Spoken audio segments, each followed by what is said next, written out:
જય શ્રી કૃષ્ણ, જય શ્રી વલ્લભ, જય ગિરિરાજ. બચ્છવન પહોંચ્યા છે. ચીરઘાટ મુકામ કરી યાત્રા બચ્છવનના પડાવ તરફ આગળ વધી. ખેતરોની કેડીઓમાં ભગવત ધૂન બોલાવતા યાત્રાળુઓ વહેલી સવારથી જ નીકળી પડ્યા હતા. વાંકી ચૂકી કેડીઓ ઉપર માઇલો સુધી ચાલતી વૈષ્ણવોની લાંબી કતાર નજરે પડી હતી. રસ્તામાં નંદઘાટે શ્રી નંદબાવાના દર્શન કર્યા. અહીંથી મધ્યરાત્રિએ શ્રી યમુનાજીમાં સ્નાન કરતા શ્રી નંદબાવાને વરુણ દેવતાનો સેવક વરુણલોકમાં ઉપાડી ગયો. તે આ સ્થાન હતું. ગોપોએ બૂમાબૂમ કરતા શ્રી કૃષ્ણ તરત જ વરુણલોકમાં પહોંચ્યા. વરુણદેવે તેમનો સત્કાર કરી ભક્તિભાવપૂર્વક પૂજન કર્યું. ભગવાને પ્રસન્ન થઈ વરુણદેવે જલના અધિપતિનું વરદાન આપ્યું અને શ્રી નંદરાયજીને લઈ પોતે શ્રી યમુનાજીના કિનારા ઉપર પધાર્યા. માટે નંદઘાટ નામ પડ્યું છે. અહીં મંદિરમાં શ્રી નંદરાયજીની મોટી મૂર્તિ છે. ભયગામ નંદઘાટની પાસે ભયગામ આવેલું છે. નંદરાયજીને વરુણના દૂત લઈ ગયા હતા તે જાણી ગોપ બાળકોને ભય લાગવાથી આ ગામનું નામ ભયગામ પડ્યું છે. ભયગામથી આગળ જતાં અક્ષયવટ આવે છે. ત્યાં શ્રી શાલિગ્રામજીના દર્શન થાય છે. આ વખતે શ્રી શાલિગ્રામજી શ્રી નંદરાયજીના ઈષ્ટદેવ હતા. એક વખત શ્રી કૃષ્ણે આ શ્રી શાલિગ્રામજીને પોતાના મુખમાં પધરાવ્યા હતા. ત્યાંથી આગળ જતાં વસુદેવનું ગામ વસઈ આવે છે. અહીં ગોપકુંડ છે અને 3 કિલોમીટર મવી ગામ થઈ દલોતા ગામમાં બલભદ્રકુંડ અને શ્રી દાઉજીના દર્શન છે. તેમજ બાજુમાં રેવતી કુંડ આવેલો છે. અહીંથી આગળ જતાં અલીખાન પઠાણનું ગામ સેઈ ગામ આવે છે.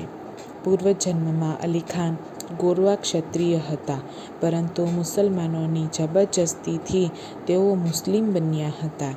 આ અલીખાન પઠાણ પાછળથી શ્રી ગુસાઈજીના સેવક બન્યા હતા. બચ્છવન સડકે સડકે ચાલતા સૌ બચ્છવન આવી ગયા. વત્સવનનું અપભ્રંશ બચ્છવન છે. અહીં વત્સબિહારીજીનું મંદિર એક ઊંચા ટેકરા ઉપર આવેલું છે. ગ્વાલ ચોતરો ગ્વાલ મંડળીનું સ્થાન, ગ્વાલ કુંડ, હરિબોલ તીર્થ અને યમુનાજીની લહેર છે. અહીંથી આગળ બ્રહ્માજી વાછરડા હરી ગયા હતા, માટે આ સ્થાન બચ્છવન કહેવાયું છે. ગામમાં નામ સઈ ગામ છે. વળી અહીં અઘાસુરને મારી ને તેના મુખમાંથી મરેલા વાછરડા અને ગ્વાલોને અમૃત દ્રષ્ટિથી સજીવન કરી બહાર કાઢ્યા હતા. પછી શ્રી યમુનાજીના કિનારે શ્રી કૃષ્ણ ગ્વાલ મંડળી સાથે છાક આરોગવા બિરાજ્યા હતા. બ્રહ્માજી વાછરડા અને ગોપ બાળકોને બ્રહ્મલોકમાં લઈ ગયા. ત્યારે ભગવાને પોતાના માંથી વાછરડા અને ગોપ બાળકોને પ્રકટ કર્યા હતા. 1 વર્ષ સુધી તેમની સાથે લીલા કરી બ્રહ્માજીને પોતાની ભૂલનું ભાન થયું. આ લીલા અહીં બની હતી. બચ્છવનના દર્શનીય સ્થાન સેઈ ગામમાં મુખિયાજીના ઘરમાં ચતુર્ભુજ ભગવાનનું સ્વરૂપ છે. સ્વરૂપ બહુ જ મોટું અને તેજસ્વી છે. સ્વરૂપની પીઠિકામાં ગ્વાલ, વાછરડા, વૃક્ષો, દેવો, ચિહ્નો વગેરે આવેલા છે. એમ કહેવાય છે કે પહેલાં આ સ્વરૂપ શ્રી મહાપ્રભુજીની બેઠકની અંદરના ભાગમાં બિરાજેલું હતું. કેટલાક આ સ્વરૂપને વત્સવિહારી કહે છે. બેઠકજી ચરિત્ર અહીં છોકરના વૃક્ષ નીચે પાસે પાસે શ્રી મહાપ્રભુજીના તથા શ્રી ગુસાઈજીના બેઠક આવેલા છે. અલીખાન પઠાણે ગામમાંથી દૂધ તથા ખાંડ લાવી ને આપતા શ્રી મહાપ્રભુજીએ અહીં ખીર સિદ્ધ કરી તેનો અંગીકાર કર્યો હતો. શ્રી ગુસાઈજીએ આ સ્થાને બિરાજી વેણુ ગીતનું શ્રી સુબુધિનીજી ઉપર ટિપ્પણીનું આલેખન કર્યું હતું. આ ઉપરાંત તેમણે સેવકોને વત્સહરણ લીલાનો પ્રસંગ સમજાવ્યો હતો.